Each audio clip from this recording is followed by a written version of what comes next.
La réglementation fondée sur le risque, c'est l'approche qui a été retenue au niveau européen pour concevoir ce règlement sur l'intelligence artificielle.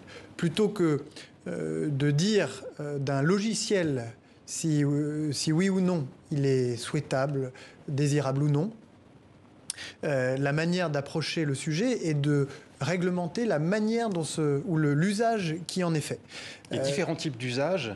Des usages... Il y a des usages qui sont interdits. Il sera interdit en Europe, au terme de ce règlement, quand il aura été adopté, d'utiliser l'intelligence artificielle pour la surveillance généralisée des populations, par exemple.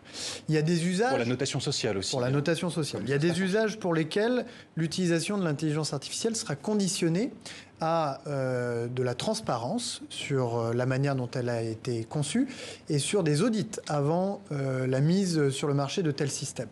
C'est le cas pour les transports ou pour la santé, puisque dans ce type de cas, une défaillance logicielle peut engager des vies humaines. Et puis il y a des usages moins sensibles, des usages récréatifs. On peut penser aux jeux vidéo, par exemple, pour lequel l'usage de l'intelligence artificielle est libre.